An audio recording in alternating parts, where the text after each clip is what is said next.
Hello everyone, welcome to dev to DSA. आज हम जो टॉपिक पढ़ने वाले हैं उसका नाम है एवरेजेस। अब एवरेजेस क्या होता है? एवरेजेस हम निकालते हैं किसी भी डेटा सेट का जब हमको उसकी सेंट्रल वैल्यू पता करनी हो। हमको पूरे डेटा सेट को बार बार ना छाना पड़े और उसके ऊपर हम जो काम कर सकते हैं वो किसी एक नंबर पे काम कर सकें, तो वो नंबर फाइंड करने के लिए हम निकालते हैं एवरेज। ठीक है, वो पूरे डेटा का जिस्ट होता है, आप कह सकते हो एक नंबर जो कि सारे डेटा को रिप्रेजेंट करता हो। एवरेज निकालने का फॉर्मूला क्या होता है? Sum of values upon total number of values. Example से समझते हैं। अगर हमारे पास कोई एक डेटा दिया 1 3 5 7 6, ठीक है। अब हमको इसका एवरेज निकालना है तो हम क्या करेंगे? पहले सम ऑफ वैल्यूज, ये सारे वैल्यू का सम 1 + 3 + 5 + 7 + 6 upon total number of values. कितने टोटल वैल्यूज? 1 2 3 5, है ना। ये आ जाएगा हमारा एवरेज। निकाल लेते हैं। ये 10 15 21 22 22/5, जो कि आ जाएगा हमारा 4.4। ठीक है, तो ये आ जाएगा इसका एवरेज। अब कुछ और फॉर्मूला देख लेते हैं, वो अगर आपको पता होगा तो आपको एवरेज निकालने में, क्वेश्चन करने में आपको आसानी हो जाएगी। कुछ एवरेज अगर आपको पहले एन नेचुरल नंबर का निकालना हो तो वो होता है n+1/2। अगर आपको एवरेज निकालना हो पहले एन इवन नंबर्स का तो वो होता है n+1, और पहले एन ऑड नंबर का तो वो होता है n। ठीक है, अब कुछ ऐसे चीज़ें देखते हैं जिससे क्वेश्चंस करने में काफ़ी आसानी होगी आपको। इस तरह के क्वेश्चन काफ़ी आएंगे आपको एग्जाम में। क्वेश्चन क्या लिखा है? चेंज इन एवरेज, क्वेश्चन नहीं है ये, sorry, change in average on adding a new number. हमारे पास कोई डेटा सेट है, हमारे पास, हमको उसका एवरेज भी पता है। अगर उसमें एक नया नंबर ऐड हो रहा है तो उसका एवरेज कैसे चेंज होता है? एक डेटा सेट हम ले लेते हैं, एक डेटा सेट का एग्जाम्पल लेकर देख समझने की कोशिश करते हैं इसको। एक डेटा सेट है हमारे पास 2 6 8 10 14, ठीक है। पहले इसका एवरेज निकाल लेते हैं। इसका एवरेज आ जाएगा 2 + 6 + 8 + 10 + 14, है ना, अपॉन 1 2 3 4 5 5। ओके, और इसका एवरेज आ जाएगा हमारे पास 16 26 40, 40/5, 8 आ जाएगा इसका एवरेज। ओके, अगर हमारे पास, अब हमारे पास डेटा है और हमारे पास इसका एवरेज पता है। अब कोई नया नंबर उसमें ऐड हुआ जिसकी वैल्यू एवरेज के वैल्यू के इक्वल है। तो अगर हमने इसमें मान लो 8 ऐड कर दिया तो जो एवरेज है उसमें कोई भी चेंज नहीं आएगा, नो चेंज। जब भी किसी डेटा सेट में एक नया नंबर ऐड होता है जिसकी वैल्यू एवरेज की वैल्यू के इक्वल हो, तो उसके एवरेज में, उस पूरे डेटा सेट के एवरेज में कोई चेंज नहीं आता है। हम चेक करके देख सकते हैं। इसमें अगर हम 8 और ऐड कर दें तो +8 हो जाएगा 48, और टोटल नंबर कितने हो जाएंगे? इसके बाद 5 थे पहले, अब 6 हो जाएंगे, और ये हो गया 6 8 = 48। ठीक है, कोई चेंज नहीं आया। लेकिन अब देखते हैं, अब चीजें इंटरेस्टिंग। अगर नया नंबर जो हमने ऐड किया है वो एवरेज से बड़ा होगा, नया नंबर अगर एवरेज से बड़ा होगा तो अब नए जो डेटा सेट होगा उसका भी एवरेज इंक्रीज हो जाएगा। समझ में आ रहा है? अगर नया नंबर पहले वाले डेटा के एवरेज के से ज्यादा बड़ा होगा तो इंक्रीज हो जाएगा। अब वो निकालते कैसे हैं वो देखते हैं। वही हम सेम डेटा सेट ले लेते हैं 2 6 8 10 14। अब इसमें कोई एक नया नंबर ऐड कर लेते हैं जो कि एवरेज से, इसके 8 इसका एवरेज था, इससे बड़ा हो। मान लो हम, हमारा नया नंबर है 20, ठीक है। तो इससे इसका जो एवरेज है वो इंक्रीज हो जाएगा। और कितने से इंक्रीज होगा?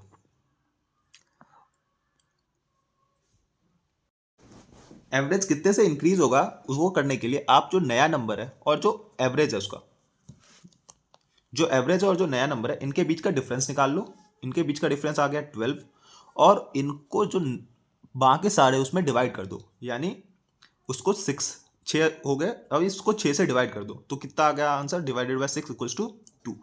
तो उसका एवरेज 2 से इंक्रीज हो जाएगा। ओके, अब सेम नया हम वो देखते हैं। अगर नया नंबर एवरेज से छोटा होगा, अगर नया नंबर एवरेज से छोटा होगा तो आप अभी तक आपको समझ में आ जाएगा, टोटल वो जो होगा डिक्रीज हो जाएगा। टोटल एवरेज जो है वो डिक्रीज हो जाएगा, है ना। वही सेम एग्जांपल लेते हैं 2 6 8 10 14। इसमें अब हमने जो नया नंबर ऐड किया है वो है 2, ठीक है। अगर हम नया नंबर ऐड किया है 2, हमको सेम करना है, नया नंबर 2 ऐड किया है जो कि छोटा है, तो अब हम फिर से इसका और इसका डिफरेंस निकालेंगे। इसका हम डिफरेंस निकालेंगे तो कितना आ जाएगा हमारे पास 6। इस टाइम पे हम एवरेज में इसको 6 से डिवाइड करके एवरेज से माइनस कर देंगे। इसमें हमने क्या किया था, एवरेज में हमने ऐड कर दिया था, ये 2 हमने एवरेज में ऐड कर दिया था, तो इस टाइम पे एवरेज 10 आ गया था। इस टाइम पे हम ये 1 इसमें से माइनस कर देंगे, तो इसका एवरेज कितना आ जाएगा, इसका एवरेज आ जाएगा 7। ठीक है, अभी अगर आपको नहीं समझ में आएगा, आपको एग्जाम्पल से मैं समझाऊंगा, क्वेश्चन से समझाऊंगा, उससे और क्लियरली समझ में आ जाएगा।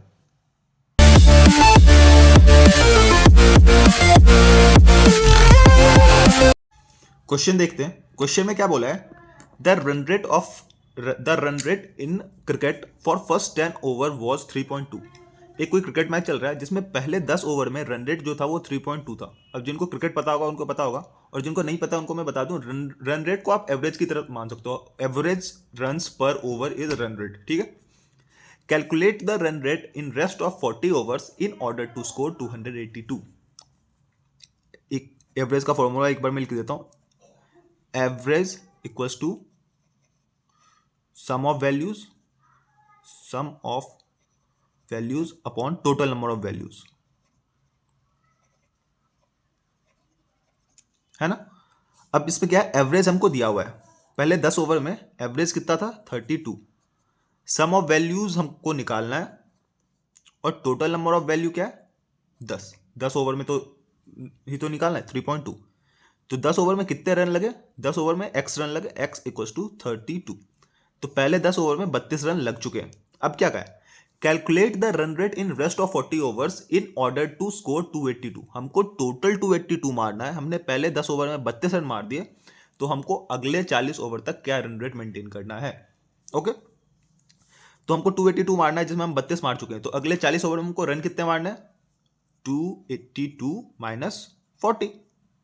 ठीक है, सॉरी 40 नहीं 32, हमने 32 मार चुके, हम 32 मार चुके, तो 250। हमको इतना रन मारना है अगले 40 ओवर में, तो हमको रन रेट कितना चाहिए होगा, ये तो सिंपल है 250 अपॉन 4। तो ये हम सॉल्व करेंगे, आ जाएगा 6.25, जो कि option number 3, option number C actually. ठीक है, ये क्वेश्चन देखते हैं। इस क्वेश्चन में क्या कहा है, in a family 2 grandparents 3 grandchildren and 2 parents. एक कोई फैमिली है जिसमें ग्रैंड पेरेंट्स 2 ग्रैंड पेरेंट्स हैं, ग्रैंड चिल्ड्रन 3 है, और पेरेंट्स 2 हैं। ठीक है, the average age of grandparents is नहीं 67 is the average age of grandparents. Grandparents की एवरेज एज है 67, 35 is the average age of parents. Parents की एवरेज एज दी हुई है 35 and 6 years is the average age of children, और जो children है उनकी एवरेज एज है 6। ठीक है, calculate the average age of the family. हमको पूरी फैमिली की एवरेज एज कैलकुलेट करनी है। सिंपल है ये क्वेश्चन, हमको एवरेज का फॉर्मूला पता है, एवरेज हो जाएगा हमारे पास sum of total upon number of total, है ना, sum of values upon total number of values. तो ग्रैंड पेरेंट्स अगर 2 हैं तो एवरेज एज उनकी 67 है, तो उनकी सम ऑफ वैल्यूज कितनी होगी, सम ऑफ वैल्यूज हम यहाँ पे x मान लेते हैं, टोटल नंबर ऑफ वैल्यू 2 है, तो x हो जाएगा हमारे पास 134। ठीक है, उसी तरह हम ग्रैंड चिल्ड्रन की एवरेजेस के अकॉर्ड हमको दी हुई है, तो हम ग्रैंड चिल्ड्रन की सम ऑफ टोटल एज निकाल सकते हैं। ये हम y मान लेते हैं, y हो जाएगा हमारे पास 6 × 3, जैसे ये 67 × 2 था। उसी तरह z हम मान लेते हैं पेरेंट्स की एज, और उनका जो सम ऑफ टोटल होगा वो हो जाएगा 35 × 2, जो कि होगा 70। हमको x पता चल गया, y 18 है, और z भी पता चल गया। अब हमको निकालना है average age of family. Average age of family again sum of total, तो 134 plus 18 plus 70 upon total number of जो वैल्यूज हैं, तो फैमिली में टोटल कितने मेंबर है, 3 4 5 और 7 अपॉन 7। बस अब हमको इसको कैलकुलेट कर लेना, 8 4 12, 7 10 11 और ये भी 12, और ये 1 मिनट 7 8 9 10, हाँ ठीक, अपॉन 7, तो ये आ जाएगा 3, उसके बाद 1 और उसके बाद 3, तो 0.7 समथिंग समथिंग समथिंग, जो कि ऑप्शन नंबर सी है। ठीक है, एक्चुअल में टू बी प्रिसाइज 7 1 आएगा।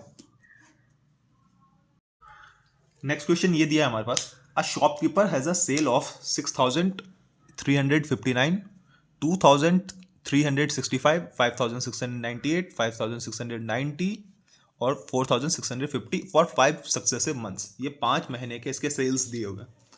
कैलकुलेट हिज सेल इन 6th मंथ, उसके छठे मंथ में उसका सेल हमको कैलकुलेट करना है। To make an average sale of 6,400, हमको कैलकुलेट करना है कि उसको छठे मंथ में वो कितना सेल करे ताकि उसका जो एवरेज सेल हो जाए वो 6,400 का हो जाए। ठीक है, 5 मंथ का हमको दिया हुआ है, छठे मंथ का हमको निकालना है। तो वह अगेन एवरेज का formula some of total upon जो भी टोटल नंबर है।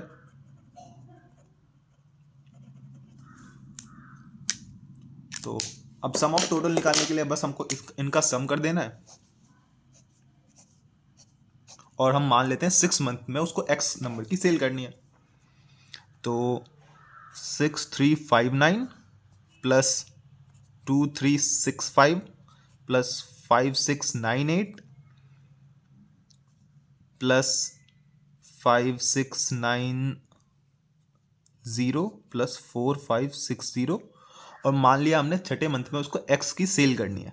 ठीक है, उसके बाद टोटल मंथ्स कितने हो गए, टोटल मंथ 6 हो गए, और हमको इसका एवरेज आना कितना चाहिए, हमको एवरेज आना चाहिए 6,400।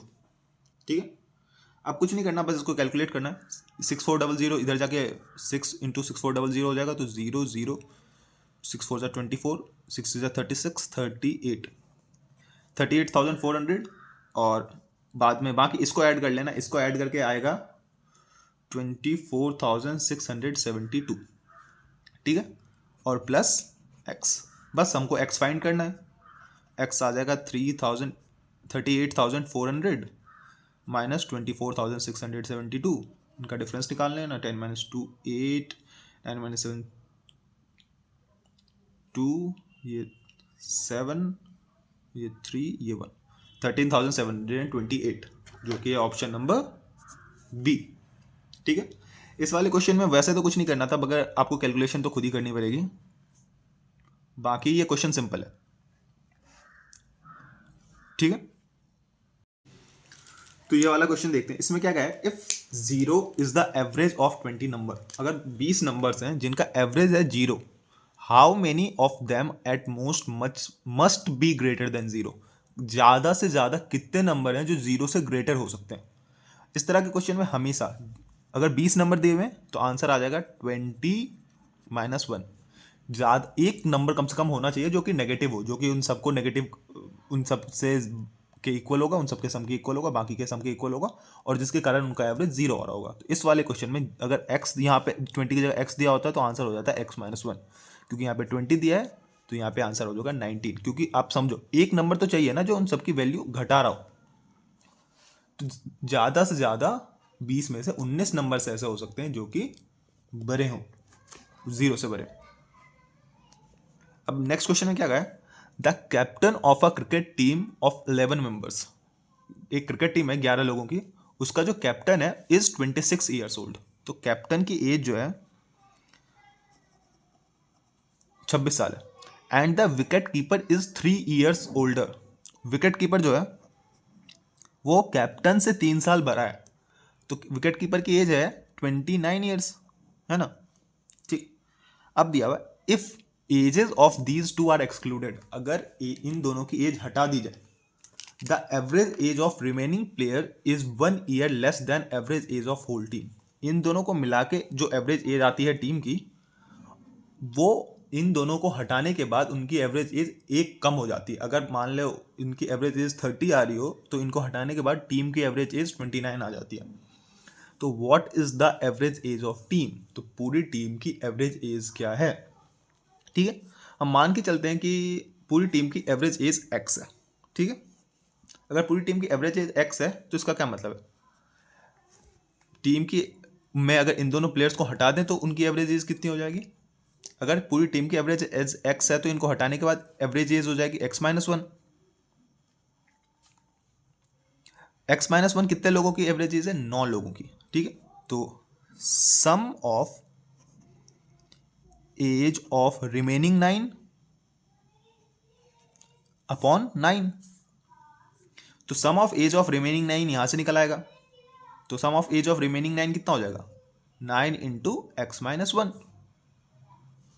एवरेज एज x है, sum of age of remaining 9 इतना है, हमको एवरेज एज निकालना है। तो x आ जाएगा, 11 लोगों की है ना एवरेज, तो पहले तो 9 लोग, उनके एज का सम है, उनकी एज का सम इतना है हमने अभी निकाला, और बाकी 2 लोग, एक कैप्टन और एक विकेट कीपर, तो 26 प्लस 29 अपॉन 11। अब simply just solve for x, तो ये हम x के लिए सॉल्व करेंगे तो आ जाएगा 11x equals to 9x minus 9 plus 26 plus 29, ये इधर आ जाएगा, ये आ जाएगा 2x इक्वल्स टू, ये हो जाएगा हमारा 55 माइनस 9, तो x आ जाएगा यहाँ पे 46 अपॉन 2, जो कि आ जाएगा 23 आंसर है, जो कि है ऑप्शन नंबर ए। समझ में आ गया। ये वाला क्वेश्चन देखते हैं। इस वाले क्वेश्चन में क्या कहा है, the average monthly income of P and Q is ₹5050। The average monthly income of Q and R is 6250 and the average monthly income of P and R is 5200। Monthly income of P is, ये हमको P की monthly income निकालनी है, हमको इन तीनों की monthly income दे रखी है। एक बार जो दिया है वो लिख लेते हैं फॉर्मूले के तरीके से। तो P और Q का अगर मंथली इनकम 5050 है तो इसका क्या मतलब है, P प्लस Q अपॉन 2, ये इनका एवरेज आ गया, ये है 5050। उसी तरह Q plus R upon 2 equals to 6250 और P plus R upon 2 equals to 5200, ठीक है। अब हमको P की मंथली इनकम निकालनी है, तो हम क्या करते हैं, पहले P plus Q, Q plus R और P प्लस R, इन तीनों की वैल्यू निकाल लेते हैं। तो P प्लस Q, इसकी वैल्यू आ जाएगी, अगेन ये 2 से मल्टीप्लाई हो जाएगा तो 5 2 ज़ा 10 और 10, और फिर आ जाएगा Q प्लस R की वैल्यू 0, 5 2 ज़ा 10, 2 2 ज़ा 4 1 5 और ये 12,500, और P प्लस R की वैल्यू ये आ जाएगी हमारी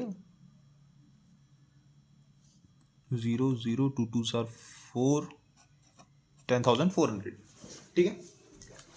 अब क्या करते हैं, अब हम इसको मान लो इक्वेशन 1, इक्वेशन 2 और इक्वेशन 3 मान लो, इन तीनों का सम कर दो, ठीक है। इन तीनों का अगर आप सम करोगे तो क्या आ जाएगा, P 2 बार ऐड होगा, Q 2 बार ऐड होगा, R 2 बार ऐड होगा, है ना। तो मैं लिख लेता हूँ 2 times of P plus Q plus R, समझ में आ गया ना। ये आ जाएगा 2P plus 2Q plus 2R, ऐसा कुछ आएगा, मैंने 2 कॉमन ले लिया बस, P plus Q plus R equals to, अब इन तीनों का सम कर दूं, इन तीनों का सम करते हैं, 0 0,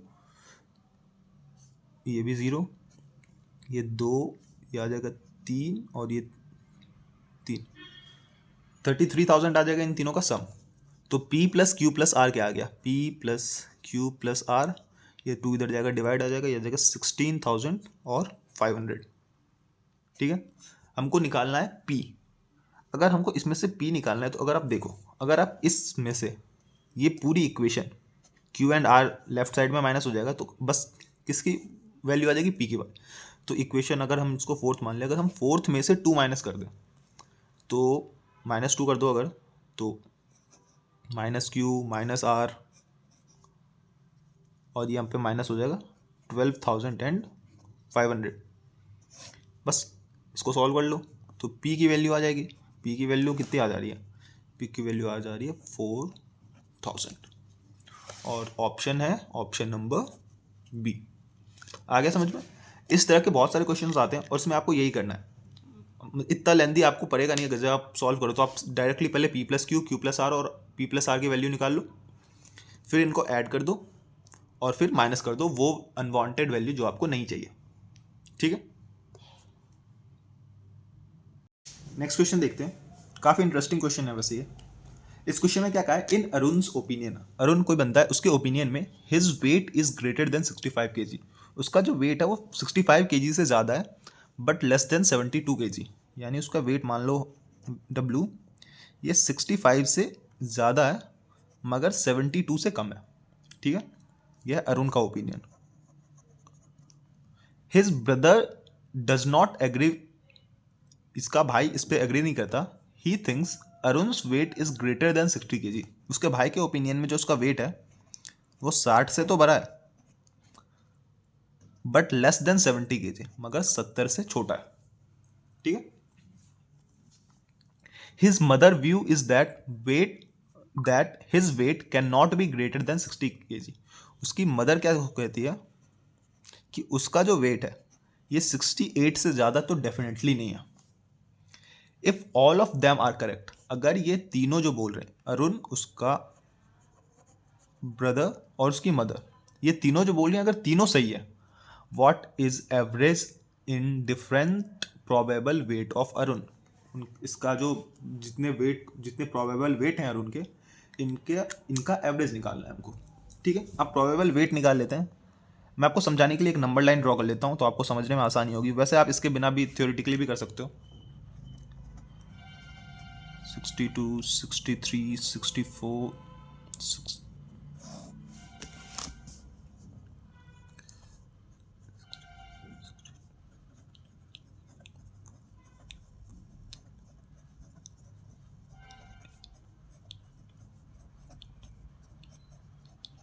ठीक है। अब अरुण क्या सोचता है? अरुण सोचता है उसका वेट इस रेंज में है। अरुण का भाई क्या सोचता है कि उसका वेट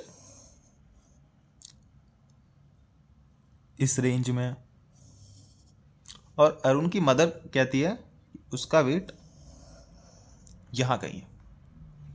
यही है ना क्वेश्चन। अब डिफरेंट प्रोबेबल जो वेट हैं उनके बीच में कितने ऐसे हुए हैं जो कोई कॉमन है? 66, 67 और 68, ये तीनों हैं जो कि कॉमन है ना। बस अब हमको इनका एवरेज निकालना है। इसमें क्या है? What is average of different probable weight of Arun. Arun के जो प्रोबेबल वेट्स हैं उनका एवरेज क्या है? तो बस 66 प्लस 67 प्लस 68 अपॉन 3, तो ये आंसर आ जाएगा 201 अपॉन 3, जो कि आ जाएगा 67 kgs। Option number A. ठीक है, इस वाले क्वेश्चन में अगर आप देखो तो इस वाले क्वेश्चन में मेंशन किया था व्हाट इज एवरेज एज। अगर एवरेज एज ना मेंशन किया हो और what is age of Arun according to you ऐसा भी पूछ दे तो भी आपके इसके प्रोबेबल एज का एवरेज ही निकालना होगा। ओके, इस वाले क्वेश्चन में क्या कहा है? इस क्वेश्चन में कहा है in if the average marks of 3 batches, 3 batches हैं, ऑफ 55, 60 एंड 45 स्टूडेंट्स, 3 बैचेस हैं, ए बी सी मान लेते हैं। पहले बैच में 55 स्टूडेंट्स हैं, दूसरे में 60 हैं और तीसरे में 45 है, 45 स्टूडेंट्स हैं। ठीक है, ये नंबर ऑफ स्टूडेंट्स बताया है। Respectively is 50, 55 and 60। Average marks इनके कितने हैं? 55 स्टूडेंट वाले बैच के रिस्पेक्टिव का एवरेज मार्क्स है 50, जिसमें 60 स्टूडेंट्स हैं उनका एवरेज मार्क्स है 55 और जिसमें 45 स्टूडेंट्स हैं उनका एवरेज मार्क्स है 60। ये मार्क्स की बात की गई है और ये स्टूडेंट्स की बात की गई है। ठीक, अब हमसे पूछा है the average marks of all the student is. ठीक है, सारे स्टूडेंट का एवरेज मार्क्स हमको निकालना है। बस सिंपल है, हमने इस तरह के क्वेश्चन अगर आपको याद होगा हमने पहले भी कर रखा है। हमको बस इसको मल्टीप्लाई करना है, तो हम इसको मल्टीप्लाई करके हमको क्या आ जाएगा? ए के टोटल मार्क्स, इसको मल्टीप्लाई करके बी के टोटल मार्क्स, इसको सी के टोटल, इसको मल्टीप्लाई करेंगे सी के टोटल मार्क्स, और उसके बाद हम उसको डिवाइड कर देंगे नंबर ऑफ स्टूडेंट्स से, है ना। तो बस 55 into 50 plus 60 into 55 plus 45 into 60 upon number of students, sorry हाँ नंबर ऑफ स्टूडेंट्स करेंगे ना, तो ये हम अपॉन में आएगा 55 प्लस 60 प्लस 45, तो total marks obtained by total students upon total number of students. बस इसको सॉल्व कर लेंगे, 5 5 ज़ा 25, 25 5 5 ज़ा 25, 27 30 33 और ये आ जाएगा 6 5 ज़ा 30, 6 4 ज़ा 24 27, और इन तीनों को ऐड करेंगे तो कितना आ जाएगा, इन तीनों को ऐड करेंगे तो आ जाएगा 55 प्लस 45 प्लस 60, तो ये आ जाएगा 160।